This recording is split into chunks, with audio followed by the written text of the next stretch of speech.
Welcome to the Founders Focus podcast, an open conversation with TechCorp founder Gary Beach and those who care about the future of technology. For more than 25 years, TechCorp has worked to ensure K through 12th grade students in the United States have equal access to technology programs, skills, and resources that enhance early learning and prepare them for college or career. Founders Focus invites you along for the journey as we examine technology and how it impacts the way we work and live. Welcome to episode 5 of Founders Focus.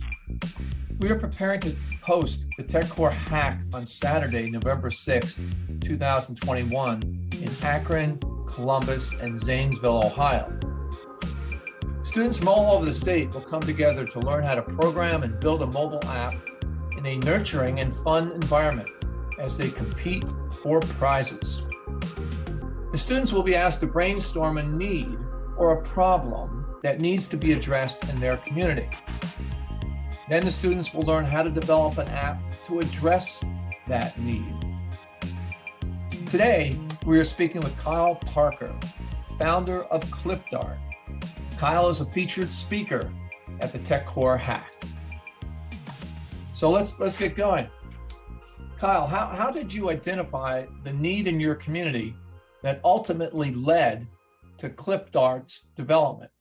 Yeah, I like to say some of the best businesses come from the worst struggles. And so just going through a situation at college where I was not able to ever find a barber, find a hairstylist that fit my specific cultural needs. And, growing up in such a diverse area in the south side of Chicago, I never had an issue finding a barber. For 18 straight years of my life, this is how I lived. The barbershop was a cultural institution. It was a place where, they hired people who were struggling with homelessness and hunger to sweep the floors. It was a safe haven. They knew this was not a place to have violence. I was just as close to my barber as I was my father. And so that's how I grew up unconsciously for 18 years. And this is how most of my friends grew up as well.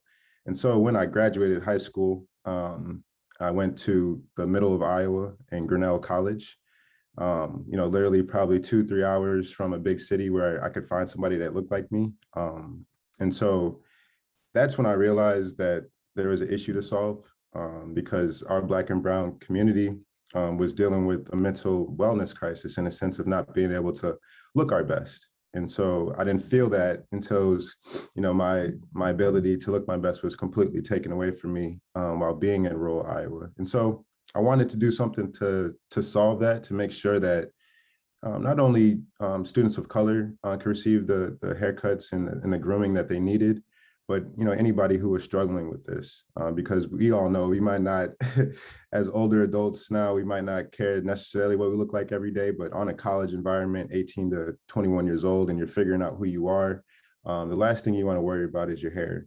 So I wanted to do something just to solve that. So creating an on-demand barber app where barbers travel to you for an affordable rate, while the barbers at the same time changed, the way that they lived. I just saw that, that was a perfect answer to that issue. You mentioned you don't have a deep technical background, but what helped you decide that developing a mobile app would be the best way to meet your community's needs?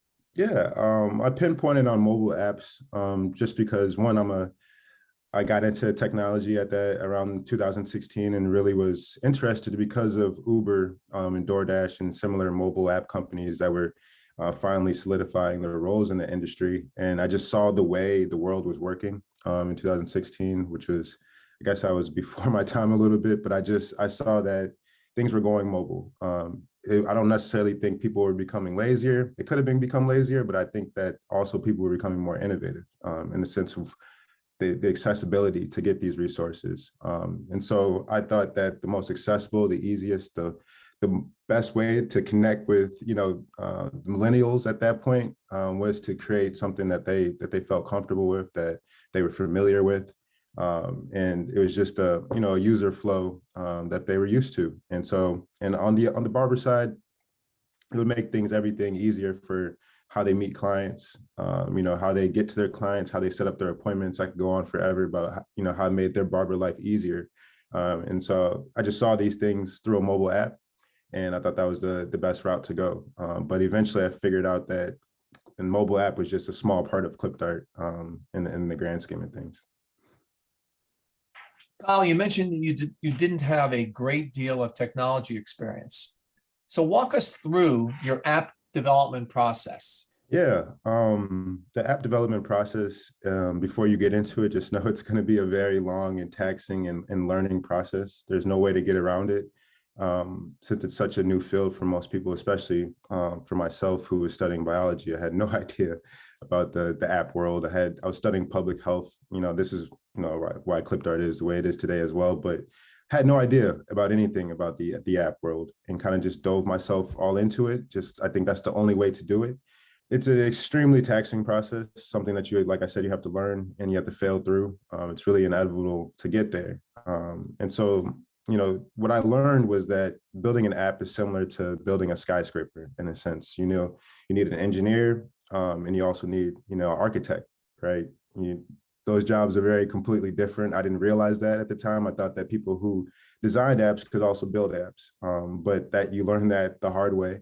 And learn that they're completely two separate skill sets, completely two separate crafts that need to be looked at completely separately and taken, time. And you can't look at both at the same time. One has to be done before the other. You can't build a building, build a skyscraper before you design it. And so I realized, I had to find a design team, and I had to find, an engineer team in a sense who could, one can build out the user interface, another could build out the user experience. And so, yeah, to save money in a sense, what I did was I knew that understanding the engineering behind app development would be extremely difficult while I'm in school, while I'm playing professional basketball as well. So I decided to find a team who could help me with that. But I'd also, to go off that, to save money, I decided to learn how to design through Figma.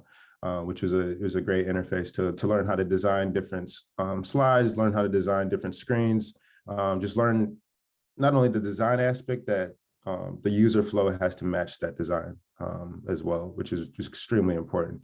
So I would say, I could go on forever about the struggles and trials and tribulations of developing an app, but most thing I would say is just trust yourself. Just trust that, if you put in the hard work and you do everything that you can to understand that world and understand that it's a completely different language, that you'll succeed. But you just have to work your butt off on it because it's a really difficult industry. As you put your team together, what were some of the things that helped you unify and inspire your team? Yeah, the best thing I would say is constant communication and honesty. You don't want to. You want to find a team that you can trust.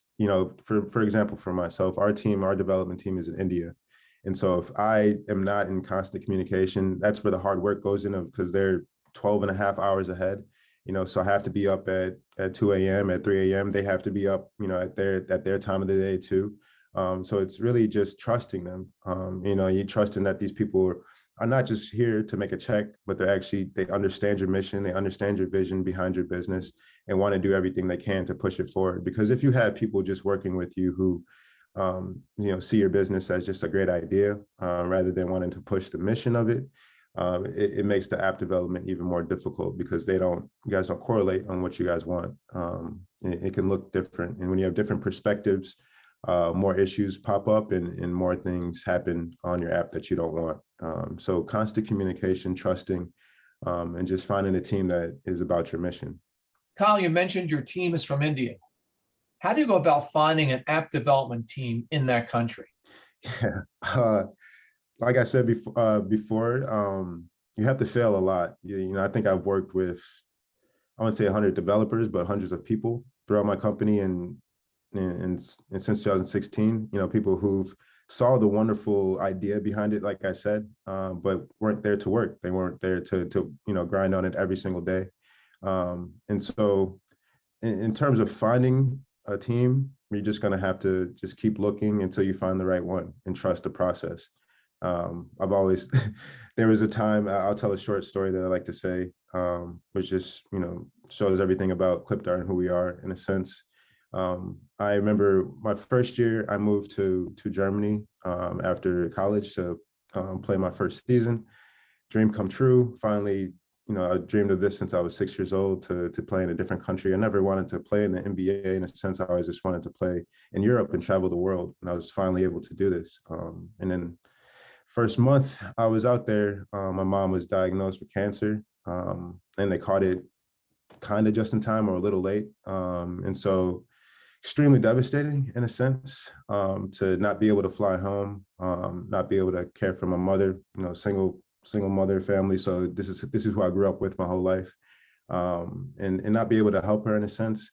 And then that following week, I was talking to a developer of completing the app for this was about 3 months now that I was speaking to this developer, and he asked for his first payment. We gave him his first payment after we just discussed the plans of everything. First payment of $1,000, and to me, at that time, just graduating college with no money in my pocket, $1,000 is a lot of money. And so paid the developer that, and I never heard from him again. And so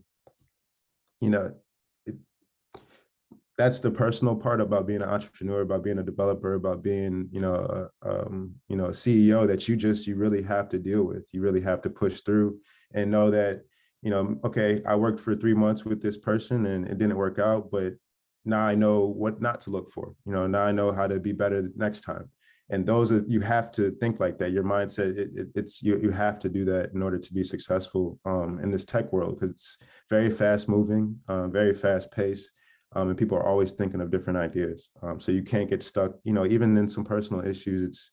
It's great to, fight through those things, because you always come stronger on the other side. And so to say all that, that's how you develop a team. That's how you find a team. It's just keep looking, and just knowing that it's going to work out. But you can also go on Upwork.com, freelancer.com. I personally found the people in India because I found a long lost cousin after working for 4 years on ClipDart. I found a long lost cousin who does mobile app development. And they said, hey, I have this team in India who, is the Michael Jordan of app development out there, and they would love to be a part of this. And so that's what I'm saying. It took me 4.5 years to find those people in India. But if I didn't continue to push through all the nonsense that I was going through with the people that I was working with, I would never got the chance to meet them. And so, yeah, that's what I would say. That's quite a process. And it certainly helps our TechCore students to understand the value of what they're learning at the TechCore Hack as far as programming a mobile app. So I'm curious, how did the barbers you recruited respond to your mobile app technology? The barber side was a lot. I did a test run in a sense when I was at college, but I didn't have an app. I just asked barbers from big cities to travel to the school to give haircuts at the Black Student Union. And when I did that, it was extremely easy to find the barbers in a sense. So I thought, that's the number one mistake you can make being a businessman, is thinking rather than going off that, your past experiences. But when I had the app, extremely difficult to find barbers at first, just because it's such a new environment. You're changing people's behavior, and when you're doing that, it takes time. It's not necessarily that they don't like your idea, they don't want to be a part of it, but their behavior has been in the barbershop for years before I was even born. And people's behavior has been going to the barbershop. Just like Uber. People or in Airbnb, Uber, they said, I will never have somebody randomly hop in my car and drive them around. I will never hop in some random person's car. Airbnb, I would never let some random person stay in my house, and I would never stay in some random person's house. That's how we thought. But until we actually used the app, until we actually just, went through with changing our behavior, we saw, oh man, this is a whole nother way of life that we're introduced to in an innovative way. And so it's the same thing, people for years, I'm never going to have a random barber in my house. I'm never going to go in some random person's house and give them a haircut. But until they actually did it, until we pushed them and said, this is something that it's going to help you. It's not going to help ClipDart. It's going to benefit you and give you, a different outlook on life. When they're connecting with our mission, it's much easier for them to go ahead and try the app. Now, if we told them, if we just came to them, hey, you're going to make this amount of money, you're going to do this financially, I don't think they would have used it. That's why at the beginning, it was difficult for us to get barbers to use the app, because we just talked about financials rather about, our mission of improving mental wellness around the world through them, and revolutionizing the perspective of what they mean to a community. So until we started to explain it in that way, they weren't really using the app, because it's the technology world is it's really new to the barbershop world. They haven't really collided in ways like other industries have. It's been a very grandfather, grandmother type of shop for forever now. And so to break into that industry and try to do something to revolutionize it always takes time. But we're on a great path. It seems like since the pandemic, there has been a paradigm shift in the way people think about service providers. What do you see ahead for ClipDart as an on-demand barber app and beyond? Yeah, wonderful question. Yeah, I love to tell this story. So in 2016, obviously I started, and from 2016 into our launch date of the app, ClipDart was just an on-demand barber app at that point. From 2016 to our launch date in March of 2020. And that was literally the first month of the pandemic. So that was even devastating in the sense to work on an app, learn the industry, like I said, learn not only the app and tech world, I had to learn the barber industry as well, and learn how to, do everything we can to make sure that they're okay as well, because we want everybody to win in a sense. And so studied that for 4 years, along with public health, along with biology, along with playing professional basketball abroad, away from family, so did that for 4 years. We're supposed to launch in March of 2020, and we couldn't, because the pandemic that was the first month when it was very, very new. It's not like it is now. People had no idea. Even the best doctors in the world had no idea what was going on. So people were definitely not going to allow random people in their house. And so it was devastating just to work on that for that long. But at the same time, it took us to take a step back, just like everybody. We had a time to sit back and breathe and think about things. And so we thought, it became a blessing in disguise because we revamped our entire mission. Now we realize at that point in time, we didn't create ClipDart to create an app. ClipDart is not a business. There's no such thing as a business. It's a reflection of my morals and values, right? And so in a sense, I started ClipDart to improve the mental wellness of people around the world, like I said, through barbers, through hairstylists, and revolutionize that perspective of what they mean to your community. So an app, that's just one way that we can, answer that mission. What if you're not into technology? What if you don't like apps? You don't trust apps? What if you don't even have a phone? How do we still service you? And so that's when we start to get creative. And our, ClipDart really started growing, and that's even, how you guys heard of us. We started to partner with businesses like universities, like a school that I went to in the middle of nowhere, and we partner by bringing barbers from the big city. And the school understands how important it is for their diversity, their equity, their inclusion, their retention rate. I transferred after 3 years. I could have stayed one more year and graduated. My mom was doing backflips when I told her I wanted to leave after one more year, but I just felt like I didn't get a college experience because my culture wasn't included enough. And so now we find schools like I went to, who are students of color, staff of color, faculty of color, or people who are not of color, who are in the working poor, are struggling to look their best. We bring a barber from a big city.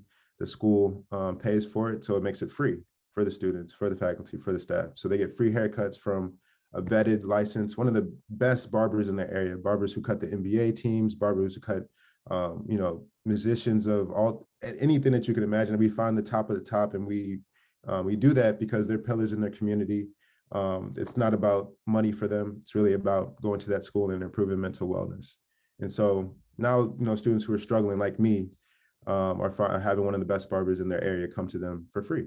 And so we do this at hospitals. We do this for their workers, because we know how much of a mental wellness pick-me-up they need, everything they're going through COVID. So get them free haircuts. We do this at nursing homes, retirement homes, active adult villages, to help with the older generation, everything that they've been through COVID. We do this with got outside of my own comfort zone and started to partner with police stations and law enforcement to have barbers of color give haircuts to law enforcement to bridge that gap, have conversation, give them free haircuts from some of the best barbers in their area so they can build that community and build that trust back.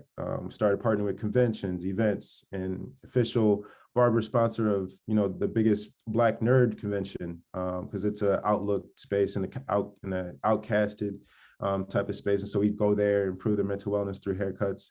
We're looking to partner with different like USA weightlifting and things like that to follow their athletes, make sure they look great before they perform, because I knew that was an issue when I was at my school. Just seeing somebody across the court from me who was looking great, it just took a hit on my confidence a little bit. And so I wanted to get into the sports world to help people look their best before their games as well. And so, yeah, we started to do that from the time that COVID happened, and things just kept building, and that became one of the fastest growing, or if not the fastest growing part of ClipDart. And that was just because we decided to realize that's another part of our mission. And then the last thing I'll say is that most importantly, we did, I talked with our team and I said, okay, we have this app. It was great for the general public, which will probably be in the bigger cities, because it just makes sense. Then we have these business partnerships where we're helping people really all around the world who are struggling to get a haircut in situations where it's difficult. But we're missing the most important people. These are people who can't mentally, physically, emotionally go into a shop. These are our neighbors in need. These are people struggling with homelessness, people struggling with hunger.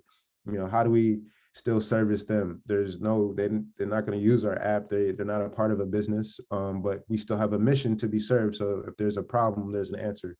And so what we decided to do was partner with nonprofits. We have around 50 nonprofit partners all around the world, all this United Kingdom, dedicated to pushing the fact that it's you look your best, you feel your best, you perform your best. I've noticed a lot of times with human service organizations and nonprofits, they think it's just you feel your best, you perform your best. But a lot of times people want to look their best too. We just don't necessarily think about it because a lot of us has a great access to it. And so this is the concept that we bring to the nonprofits, to the human service organizations. We say, hey, we want to line up 15, 20 barbers on a day that you have a food drive, a clothing drive, or whatever you have. And we just want to see if we're essential. Food and clothes are essential, and water is essential, showering and things of that nature. But this is our litmus test. We want to determine if we're, in the right business. And so we lined up 20 barbers for our first event in December of 2020, when things finally let up a little bit.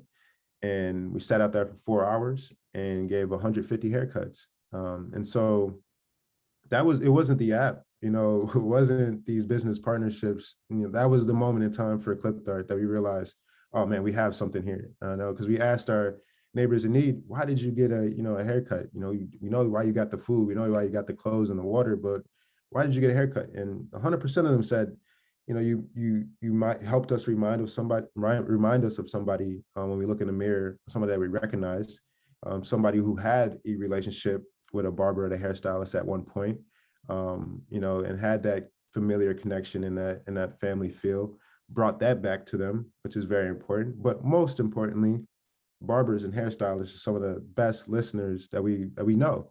And so they sit there 40, 45 minutes, have a conversation, humanize the experience, and that makes them feel a part of the community, And so we took that aspect of that community talk, that barbershop experience, that just feeling, of not only the client building their confidence, but the barber as well, of just, conversation. We take that aspect and we put it into the app. We take that aspect, we put it into the business partnerships, because that's the most important part, if our neighbors in need say that. And so, yeah, we do these, we did this, we put that at the forefront of ClipDart, those give back experiences, and they've been the most impactful, aspect of our business. It's exciting to hear how in tune you are with your community and how you've evolved from a mobile app into so much more. I think what you have started with and where you are now, you probably could have never projected. But what kind of support system did you have to help you on this journey? Yeah, first thing I have to say, just have to have a support system of some sense. of not people just telling you that you can do it, just people being honest with you. You come to them and say, hey, I came to my family, I came to my support system and I said, hey, I think I have an issue that is a worldwide issue. I did some surveys around campus and I see other students of color are struggling with this. And it might not necessarily be a mental health crisis, but it is a mental wellness crisis, around the world where people can't look their best. And I said, I don't know what I'm going to do, but I feel like this is my destiny to make sure that people around the world don't have to feel like what I felt like being, in that school in the middle of nowhere. And so, I kind of just put everything I had into it. I'm the type of person to get outside of my comfort zone. If you're going to be an entrepreneur, it's not just about being open. You have to be comfortable with getting uncomfortable. You have to get out. You have to purposely do everything that you can to get outside of your comfort zone, because things like that then start to feel comfortable. And so the more I just kept studying about the app industry and the app world, the more I kept learning about barbers, the more I kept learning about that this issue it's worldwide. I became more passionate about my craft. And so that's just how, my mother is raised her two boys, is to, find your passion and run, to the wind towards it with no hesitation, because everybody has a different passion. Everybody has a different destiny. If you're always going to look for somebody else to help you start something, you're never going to start it. So just if you're interested and passionate about an issue and you see a mobile app can answer that, you have to do it. That's just how I felt. Kyle, you mentioned your brother. How is he involved in this process with you? Yeah, extremely. He's been, man, my rock, along with my mother, through this process. He's, it might seem small, but things like photography, things like media, he's just done for me for free. And he's extremely talented with everything that he does in terms of videography and photography and social media and things like that. And he's done it for me willingly, since the start, since I could remember. So he's been, and it's not just the physical things that he does for me. Being an entrepreneur, you have to have your mental mind state on par. You have your mental IQ, your EQ, your emotional intelligence has to be extremely high. And so to have somebody like my brother, who has a strong emotional intelligence as well, to learn from him, man, I can go on all about my brother, but his advice has been really invaluable, in a sense. It sounds like the support of those you trust is very important.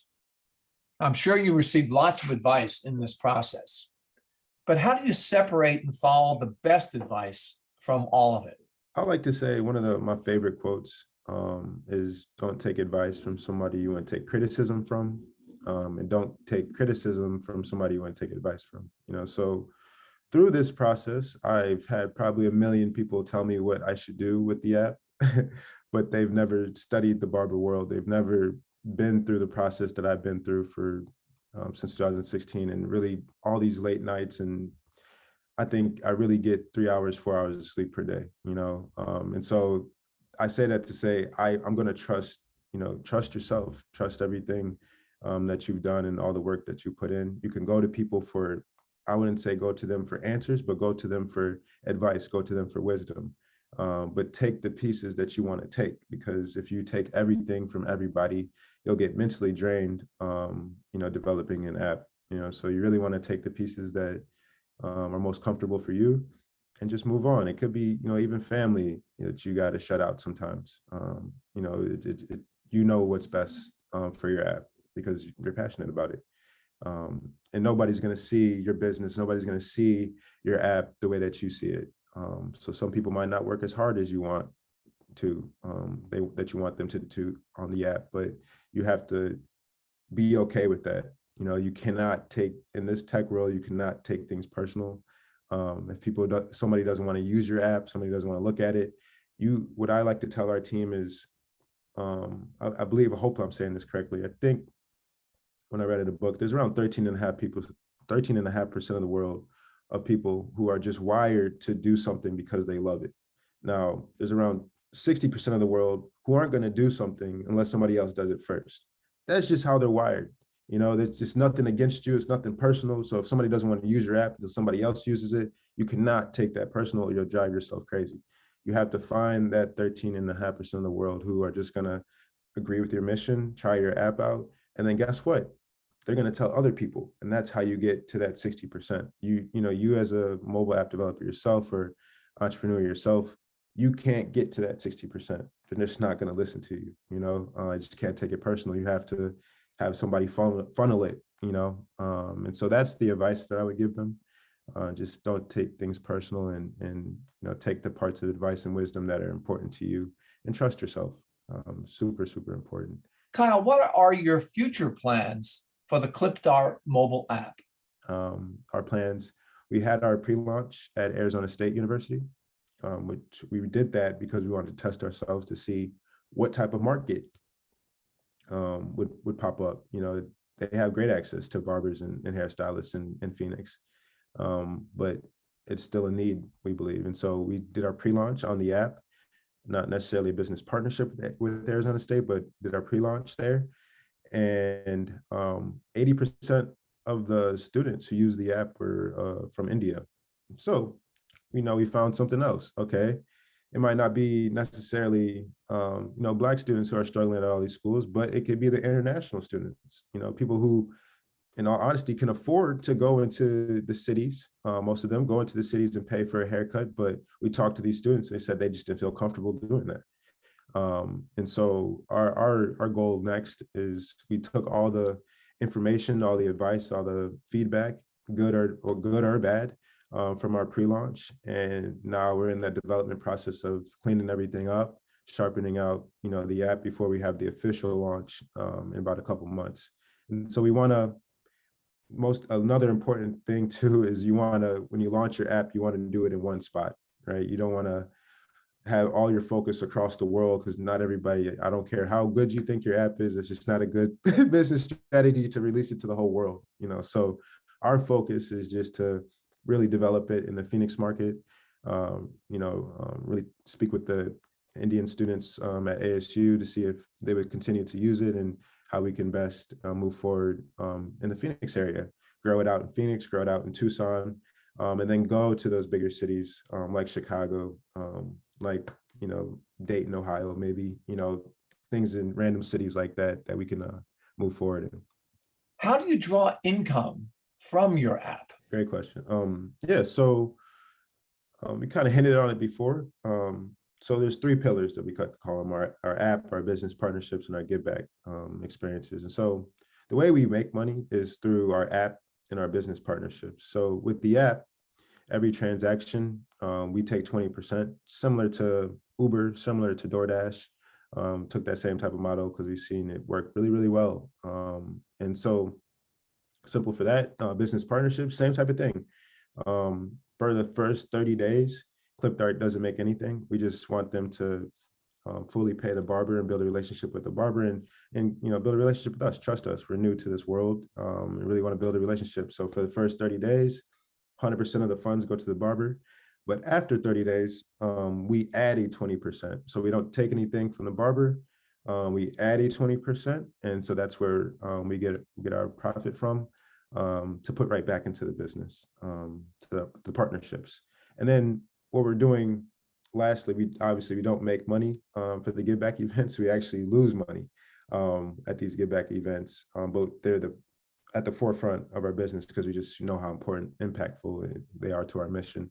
And so what we plan to do is open up a 501(c)(3) separate for that part of our business and make it a nonprofit, just like kind of McDonald's has the Ronald McDonald Foundation. So it would be like the ClipDart Give Back, which would be a separate nonprofit. Kyle Parker, app developer, entrepreneur, philanthropist, and founder of ClipDart. You're an amazing young man with an incredible future ahead of you. Thank you so much for speaking with us today and sharing your story with our audience at the TechCore Hack. For the Founders Focus podcast, I'm Gary Beach, Vice Chair and founder of TechCore. Thanks for joining us.